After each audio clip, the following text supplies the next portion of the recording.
Hey, thanks for listening to another edition of Common Take. This is the Common Man Nate Lewis, and before we get into the show, it is UFC Fight Week. Everything big, everything UFC 205. So very quickly, I want to go ahead and thank the people that helped make this show what it is. UFC and UFC Fight Pass.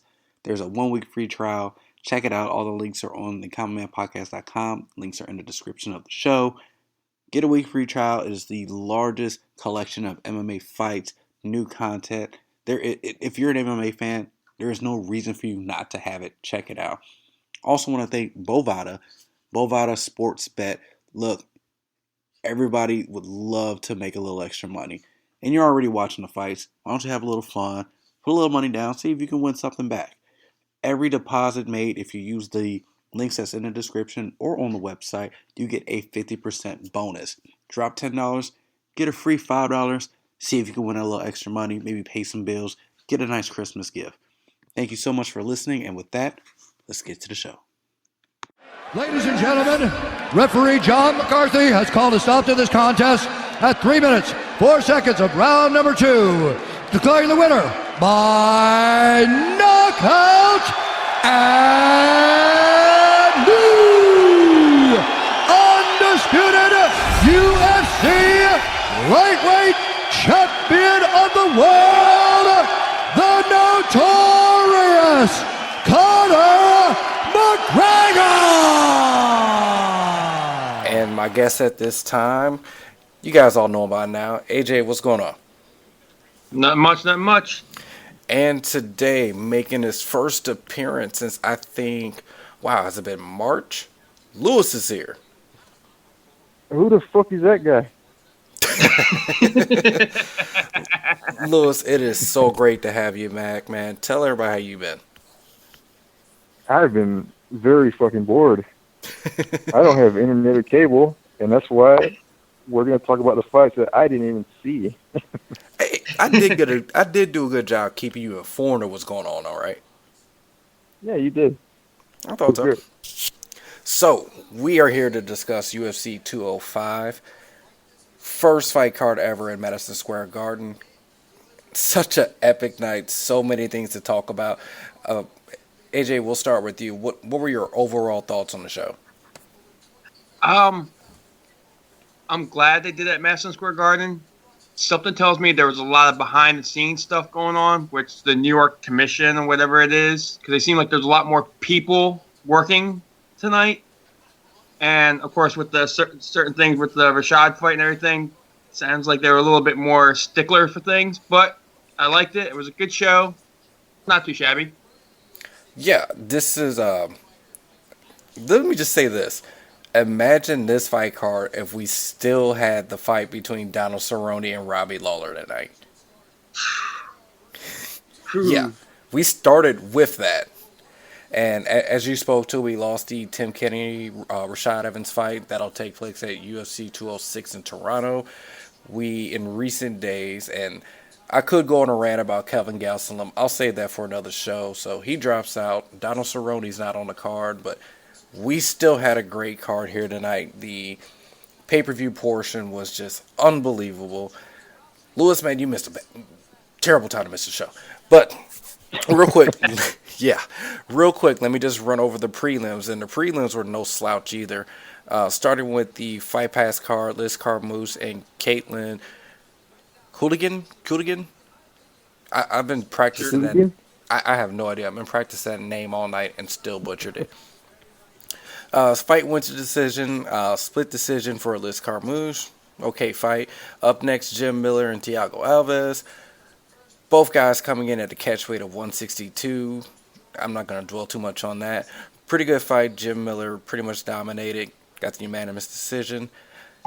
We move to the prelim cards, and Vicente Luque knocked out Mr. Muhammad, which I'm sure makes a lot of Trump supporters happy that a guy named Muhammad was knocked out. Tim Boetsch followed that up immediately. Before I go on about that, Tim Boetsch, he fights in the same weight class as Joel Romero and Jacare Souza. You would not believe that looking at what Tim Boetsch looks like. I'm looking at Joel Romero. I mean, He doesn't look like he belongs in that weight class. Guys, he's so huge. Just never mind. So got to knock I out laughed there. because you retweeted or you commented something on Twitter, a tweet saying he looked like Ben Rothwell in 4th grade or something. Yeah. It's I mean, this guy was just white, bald, just got a bit of a gut to him. I'm not taking anything away from it. It's just shocking when you have him on the card, then later you see Yoel come out, and it's just, come on, man. Up next is a fight that we would normally spend a little bit of time talking about, but again, I'm just going to blow through these. Khabib Nurmagomedov, Michael Johnson. Khabib gets the Kimura in the 3rd round after Johnson actually started off pretty hot in the fight. Khabib completely took it over. Probably could have been stopped quite a few times.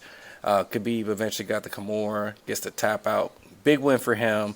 We'll probably get into him a little bit later on this show. And then finally, the main event of the prelim cards, Frankie Edgar, Jeremy Stephens. I love this fight. Frankie was in trouble for a little bit there, but for the most part was able to keep it together. Unanimous decision by Frankie Edgar. All right, folks. Let's talk this main event. And Lewis, since you actually watched this fight, give us your thoughts. The finish was, the combination was a left combo, I think. I think it was a left, right, left, right. That was crazy. It was a really great combination. All I'm saying is Conor not only made it look easy, but how big do you think his ego is going to be now? It actually just knocked at my front door. It's asking me where his 3rd belt is. Nah, he just made it look too easy. I mean, I know Eddie likes to take punches, but it reminded me of like old Anderson Silva stuff when he fought Forrest Griffin.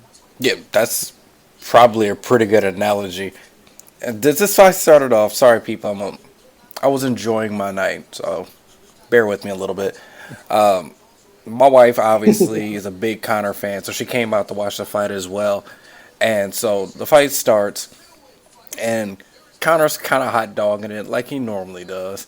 And I'm telling my wife, look, Eddie can take a punch. Eddie can lay him out with one shot. Eddie can take him down. This can be a very interesting fight. And as soon as I said that, bam, first knockdown. Huh. Okay. Eddie gathers himself. We've known he's been knocked down a few times. Bam. Well, 2nd knockdown. Then the 3rd knockdown. And at this point, I mean, Conor's taking a couple body shots. But there's been no threat from Eddie at all. None. He shoots a couple times for a takedown. Easily stuffed. We go to the 3rd round. And as we stated before, if you played Mortal Kombat or Street Fighter back when you were a kid and you had the AB button, that's what finished this fight. Conor hit AB, won the fight, and made history tonight. No, what Conor did was unplug the other guy's controller and then beat him. That's pretty much what it looked like. It was so amazing. I was in disbelief. Like from the time that the fight was over to Conor getting his belt, and we'll talk about what he said after, all the way into the pay-per-view went off. I was in shock that it was that easy. It was just, it was just ridiculous. So now the question becomes, well, actually there's a couple of questions that follows this. Number one, where does this put Conor all time? 2 belts at the same time, he's got to be at the top of the list. I mean, he's up there. I wouldn't say that he's number 1 all time. Because Hendo did it in another organization. That's true, and we all know there was some shady shit that went on in Pride. He was fighting guys all roided the fuck up, steroid guild. Very true. Me personally, like, after seeing that particular performance, I was quick to say, I think I even wrote it on Twitter, and I might have wrote it in a group. Conor's the GOAT, right? And I put that out there because after watching that performance, I can't tell you who now beats him. I know he just lost to Nate not even, 8 months ago. But the Conor we saw tonight, able to stuff the takedown, able to get whatever shot he wants. He just looked invincible tonight. I mean, He had a good opponent too. yeah, because And he there's a does couple take other shots, opponents and he out. does get knocked down. There's people out there right now that could really beat Conor bad. Oh, we've seen it before, but this version of Conor, this was Super Saiyan God, Super Saiyan Conor we saw tonight. This is his natural weight class. This is true Conor right here. And that brings us, Lewis, it's almost like you read my mind, to the second question that we can come with after this fight, which is, what is next for Conor? Yeah, you said Aldo's the money fight, but people are already calling for Khabib to step up. You got Ferguson waiting over there. It's Ferguson shot first, I think. Yeah, He deserves it. You were bringing this up to me before. I'm going to give you the platform, AJ. So, Khabib got a win tonight. Yeah. Very impressive win, but I remember distinctly you telling me this is Ferguson's shot, end of story. Yeah, it's Ferguson. I mean, not only did Ferguson beat the former champ, he's been active. I mean, it's not against Khabib. I know the injuries suck, but he needs a win over somebody else, at least in the top 5, before he gets his title shot. Get it? He's 24-0, but Ferguson just destroyed Dos Anjos the other night. I mean, he deserves the shot. And I don't disagree with you there. I personally, if it was me making the decision, I'd give it to Ferguson too. Even though Ferguson could have at least helped this cause and asked for the fight after he won. He still, if Conor's next direction is to defend the lightweight title, that's the direction you go. I do think that Aldo is the money fight, and I think you have the natural built-in story of everything that happened last year. Aldo's return to UFC 200 and that performance. I think that's the money fight, and I think if I'm UFC, if Conor wants to keep both belts, and he's pretty insistent that he does, that needs to be his next fight. But what happens with the Holloway-Pettis fight? What happens if one of them dominates and she destroys the other guy? Could they leapfrog Aldo? Because, truthfully, as a draw, Aldo's not really going to draw anything over other people. I mean, people are kind of just giving up on Aldo.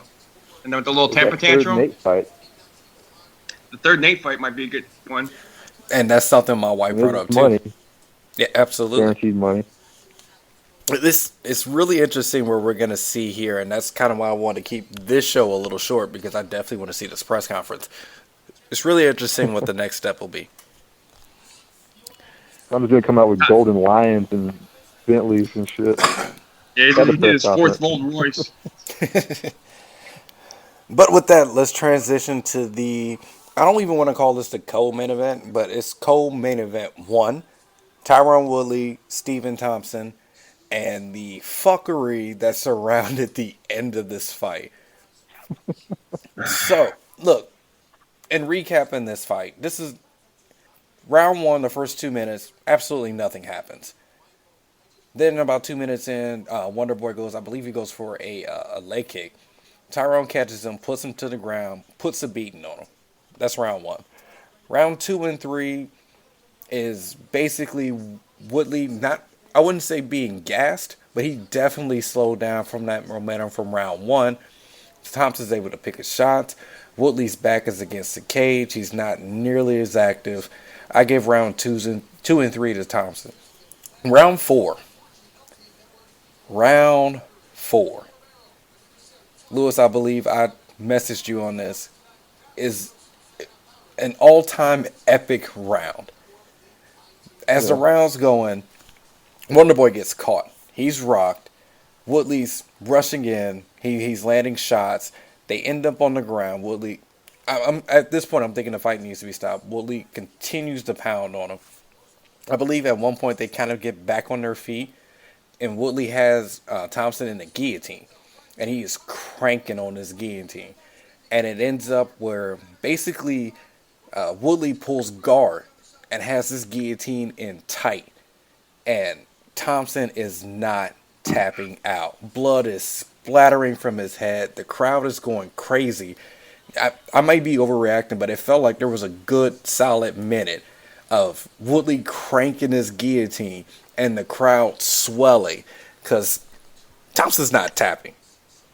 And eventually, because of the position that Woodley's in, and he's just cranking and cranking and cranking, Thompson gets his head out, ends up inside of Woodley's full guard, and at the end of the round is landing elbows from the top. That takes us into round 5, which is not really as interesting. Woodley is totally gassed. Thompson picking his shots, lands a couple of big bombs towards the end of the fight. So the fight's over. AJ, I got to ask you, what were your thoughts, or who do you think won that fight as the fight was over? As the fight was over, I did have Wonder Boy winning. I did not give Woodley the 10-8 round. I mean, I didn't give it to him. I thought he got round 1 and maybe round 4. I'd give it to him. I thought 2, 3, and 5 were all Wonder Boy. Yeah, I had Wonder Boy winning. And I had it a draw, kind of like I just went through the recap. I did give Tyrone a 10-8 round. I mean, that was about as bad as you can get, where not only am I thinking the fight should be stopped, Rogan thinking the fight should be stopped, Goldberg, and I know we don't put too much on Goldberg, he's the Michael Cole of UFC, but we're calling for the end of this fight, and fucking props to Wonder Boy for not tapping there. But that's not the story, people. So we're waiting on the judges' scorecard, which is taking forever and a day, and already a show that's running very late. Bruce Buffer, with his spectacular jacket, calls the scores for the fight. Let me make sure I got this right. I'm trying to paraphrase here. One judge scored it 47-47, 47-47, and 48-47 for the winner by split decision, Tyrone Woodley. And the whole world went, what? What the fuck happened? I think I know what happened. I think they got Bisping's English judges to come over and call the fight. This I can't even explain to you. I'm inebriated at this point. I'm on Twitter. I'm on Facebook. It's a majority draw. It's a clear majority draw. And as Rogan is talking to Woodley, who, by all intents and purposes, he's probably really disappointed with his performance, but he's happy to still be champion. He's got the belt on. Joe is talking to him, and you see the commotion going on behind him. And my first thought was, fucking Steve Harvey. And they're talking, and you see Tyrone kind of look over his shoulder because he's thinking, oh shit, there's a lot of white people talking amongst themselves. This is not going to end well. And he's looking back, Joe's looking back, and you can see Bruce, I believe he was talking to Dana, and there was some other New York State Athletic Commission person there. I almost glossed over the part. Before the actual card was announced, they pulled Buffer out of the octagon and then sent them back in with the results. So not only did he fuck up, he fucked up when they basically told him what to say. So they come over, they tell Woodley, and Woodley's just not having it. He's just, no, I don't know, no. They pull him back in. They announce that it's a majority draw, the way everybody had it. And you can just see the disappointment everywhere. Have you ever seen such a colossal fuck up in UFC? Yeah, Bisping's last fight. Still a little bitter about that, huh? Hendo won. Though Bisping did make it up tonight with his flipping off Yoel Romero and everything. Oh, we'll get to that. We'll get to that. So go ahead. The decision was the first two judges had 3 rounds for Wonder Boy and 2 for Woodley. No, wait. Yeah, it was 3 rounds for Wonder Boy. 2 for Woodley. Yeah, 2 for Woodley and a 10-8 4. And that's the way I had it. Okay. So now the question is, do you do an immediate rematch? No. You know what you do? You really want it? You put a card out in California. You have Conor taking on Nate, and you have Woodley taking on Nick. That would be the shit. It's funny that you say California, where weed is now legal. Yes. That might you might be onto something there. Dude, that card would do big house. Yeah, actually, How about Conor versus Tyron? Whoa. You have something there. No, after he said not to call him a bitch, and Conor said bitch again, Tyron lost it. He lost all respect. But hey, babe, calling a bitch about 5 feet from each other. and he flexed on him too. Now in the hood, if a white boy flexes on you, got to deal with him. Tyrone let that go. He insulted. He said he was like a woman with his phone recording. He was like going off on him. I know, but that was so great. I love that Tyrone did that. I just wish he'd have yelled "World Star" at some point in the recording. But moving on, we are now at the co main event. Oh, wait a minute, wait. Yep, Did you win your bet now because of what happened? Yeah, funny that you bring that up. So, I posted I had a 6-fight parlay that I did on Bovada. Basically, it was the entire. Let me see here. It was the last 4 fights, and then some smaller fights that I bet on. So I went to go check it right after Conor won, because Conor was a part of my parlay. I won every fight on my parlay except this fight, which ended up a draw, which means I won $0. Yeah. Now, before you feel too bad, I think it was like a $5 bet to win like $103. So I'm not too heartbroken, but yeah, 5 out of 6, man. 5 out of 6. I can't catch a break. And you would have had it if they just kept the thing, but they had to go back and say it was a draw. And you know what? I was thinking that too when they said Tyrone won. I'm like, man, I got an actual shot at this thing. But in my heart, it wouldn't have felt right. That'd have been dirty money that I would have used to pay bills. Fucking bills. They're my worst enemy right now. They're my fucking kryptonite, dude.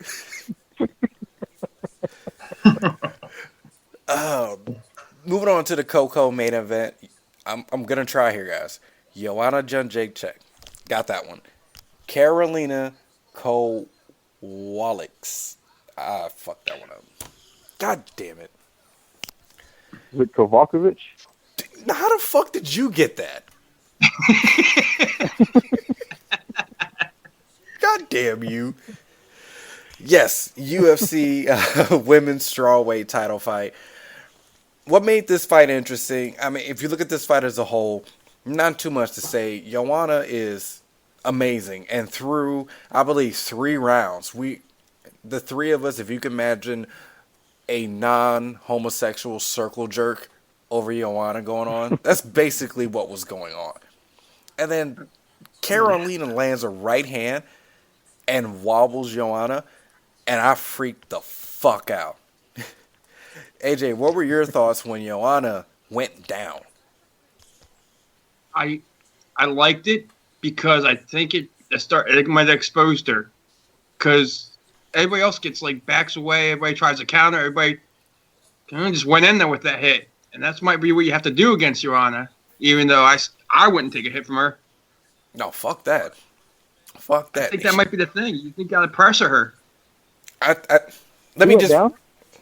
Oh yeah, she went down, like a legit knockdown. She was wobbly, and pretty much so towards the end of the round too. And I mean, there was from that punch, I believe that's where we got the swelling over Joanna's eye.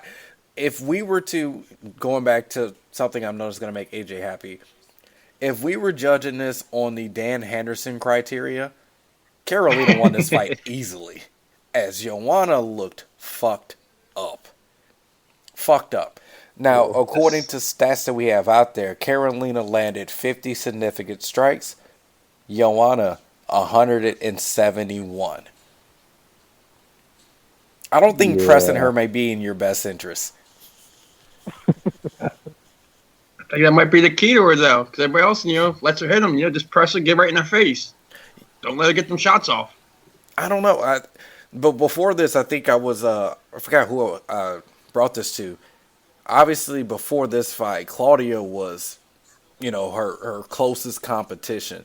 So if you had someone who maybe adopted philosophy of I'm going to land first, but was also a threat to take her down, they may be the closest you can come to even being close to beating Joanna. What about Jessica Andrade? I like That little Andrade. Brazilian chick. Yeah. I like Andrade. She's coming down from being in the 135 class. She looks a lot better at 115. She obviously would be a lot stronger. I don't think she's nearly as good on the takedown as Claudia. So I don't see actually. I could be surprised. Shit, I was surprised all night tonight. But that could possibly be something down the road as a contender for Joanna. And up next, we have Yoel Romero and Chris Weidman. Let me. I hate to say this, but this fight's on. I'm excited for this fight. And tell me if I'm wrong, AJ, on this one.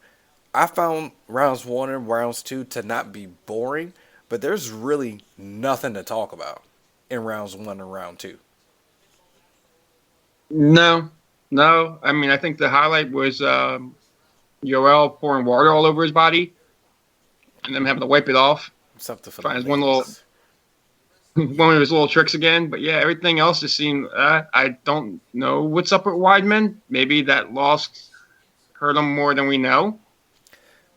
And that may play a factor into the last fight we'll talk here, but yeah. So rounds 1, round 2, nothing too special. Round 3, let me see if I can get the time on that. 24 seconds into round 3, Yoel Romero goes with this flying, leaping knee, fucking folds Weidman, rolls over the top of him, and the amount of blood that leaked out of Weidman's head.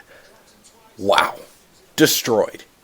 I thought Weidman was going to need more than just medical attention. I was fearful for this man's life with the amount of blood he lost. Yeah, like I said, the fight, I don't know. And then, do I think Yoel should be getting the next title shot? Nope.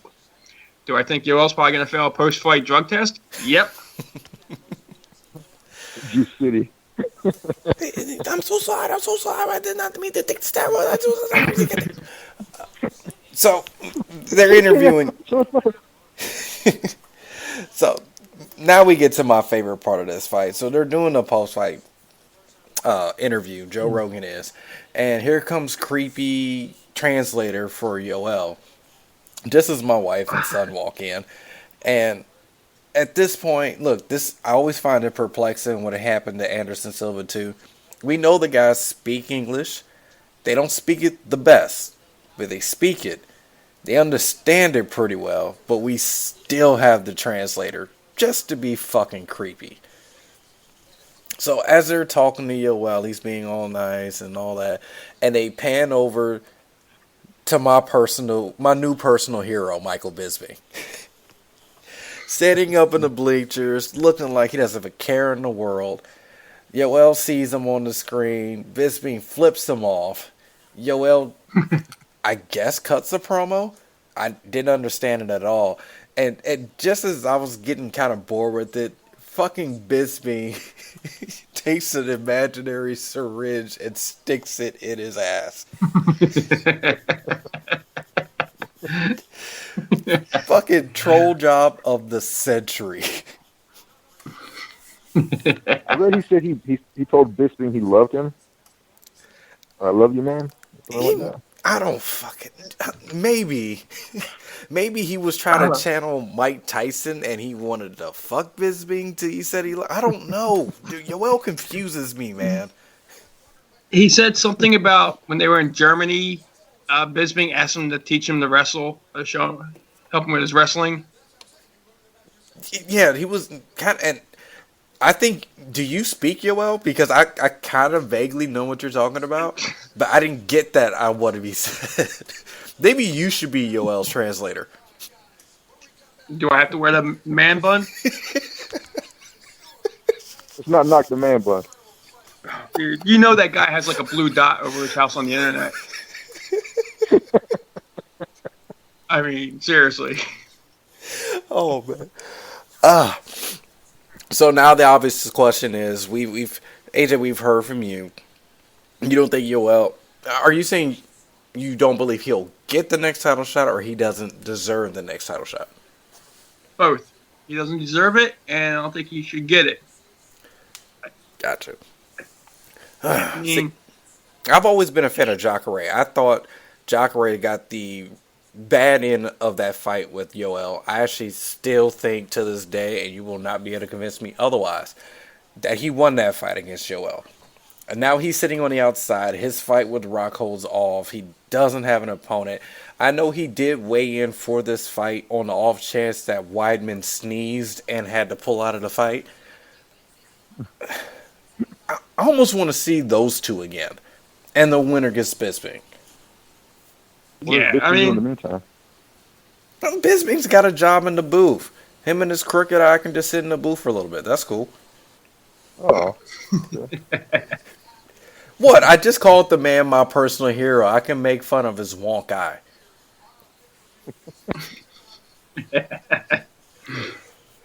well, I heard Harold Howard is coming out of retirement. Does you not want to fight him? Is that too obscure? I didn't hear you. I actually did hear you. Harold Howard. I Oh, was making a joke. Because Bisping fights people who aren't really yeah, probably supposed to be fighting for the title. yeah.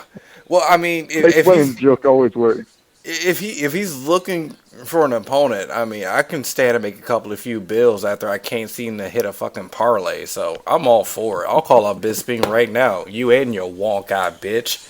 Let's do this. Makes a little drunk. Little bit. Last fight, or I'm sorry, the very opening fight for the pay-per-view. Raquel Pennington, Miesha Tate. Look, I have a very much a rant that I want to do on this. So, I'm going to kick back. AJ, I'll start with you. Lewis, you can chime in if you have thoughts as well. AJ, your thoughts on this fight? okay, Raquel beat Misha's ass. I think Miesha is just not as good as they brought her up to be. And I think Miesha is not a good person because she took away from Raquel's victory by crying basically at the end and saying, I'm going to retire now because I got beat up. Took the whole focus off of Raquel, put it on her. Yeah. Her and her boyfriend could just go away. She's so hot, though.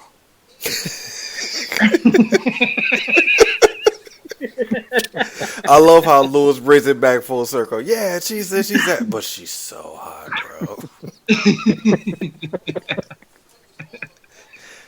Lewis, care to comment before I go off? I think it's a loss. A pretty big loss for women's MMA. And MMA in general. She puts up numbers. I don't know. I disagree with AJ, I guess. She's so hot. So if you're saying this was Beth Correa, you would be okay with her retiring? That's a little fucked up, dude. But Have you seen Beth Correa? look, this fight, I wrote about it for an article I did kind of a couple of days leading up to the fight. I picked Miesha to win this fight, but I did say that if Raquel, if she does what I'm sure she was capable of doing, which is kind of letting her hands go, being aggressive, pushing the action, I thought she would end the fight well or be in a good position to win the fight. And that's exactly what she did. She let the hands go. She hurt Miesha almost immediately. Miesha's face was red. You can tell her nose, she was going to have a problem breathing there. And just beat the hell out of her. Just completely beat her. Unanimous decision. I'm reading the scores here: 29-28, 30-27, 30-27. A huge win for Raquel Pennington.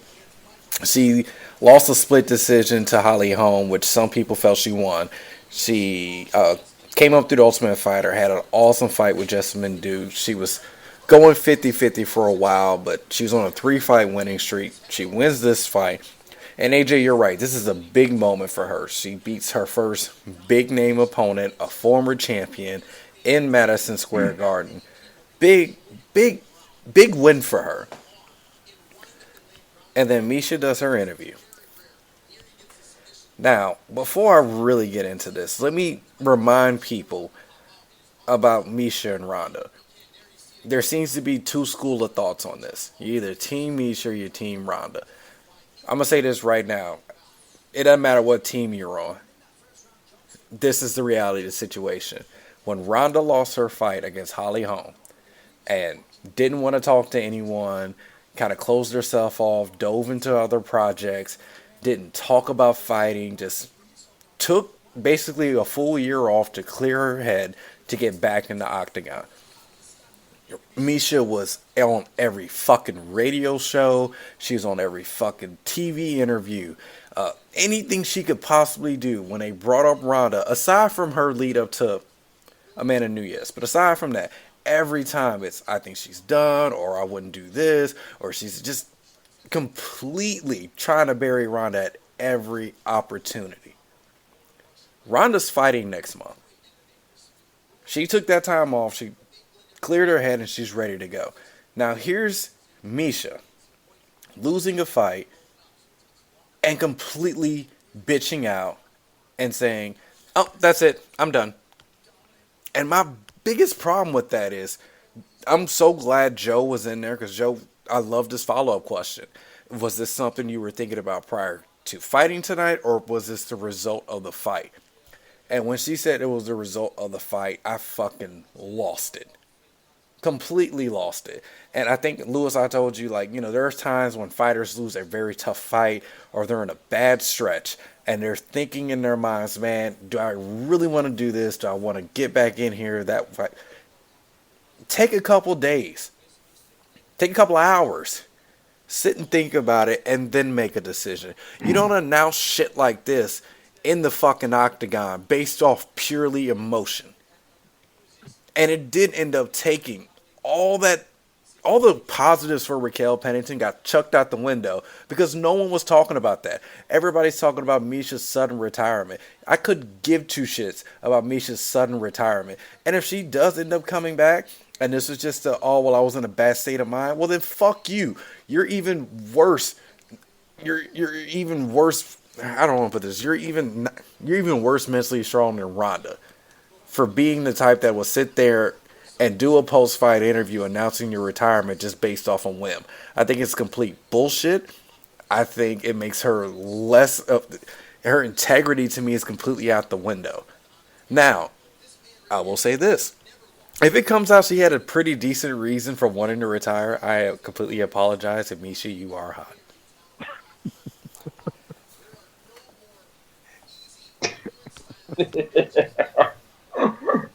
I think I've said my piece. Yeah, like I said, I think it was just rude. She could have done this at the press conference. She could have done this backstage or something. To do it right in the ring, like I said, it just took away from Raquel's win and made it all about her. And I don't want to miss. If this is her... Go ahead. No, go ahead, Lewis. What I was going to say, if this is the real thing, she's really retiring, would it make sense that she would take that moment to say that? If she never comes back, would it make it any better? To me, I think what made it worse for me was just her answer to Joe's question. When he said, was it based off of something you were thinking about prior, or was it based off the results of this fight? She didn't even have to answer that. She could have just been, I've got a lot on my mind. I think fight, any kind of bullshit answer like that. And I know people now will look and say, well, at least she gave an honest answer. Well, it still makes you weak, mentally weak. I'm sorry. She should have said, I'm retiring, but I'm hot. so it's okay. And then Brian Caraway could have been right behind her, thumbs up and a smile, bro. Oh, Can Brian Caraway retire for her? That'd be cool. No, because Caraway's actually. I love burying Caraway any chance I get, but from what I've heard, he's a nice guy. And look, his last win against Aljamain Sterling was impressive. So the guy's got a little bit left. But that was UFC 205. Overall, look, if you can find whatever means you can to watch this show, please do so. You'll enjoy it. Real quick, guys, gonna ask you a couple of predictions on some upcoming fights. Let's start off with the main event for UFC 206. Rumble Johnson, Daniel Cormier. AJ, who wins this fight? I'm going to have to go on a limb, and I'm going to say Rumble. I'm going to say DC retains again. Ooh. So I'm going to be the deciding factor. Is this a majority draw or a unanimous decision? Wait, hold on. Decision.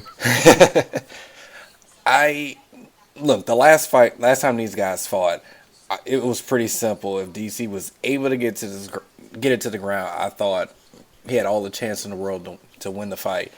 He still took a shot before he was able to take it to the ground. Rumble's a dangerous, dangerous man. But DC has grown a lot as a fighter, as a champion. He's got something to prove. I'm also going to go with DC. Sorry, AJ. And still.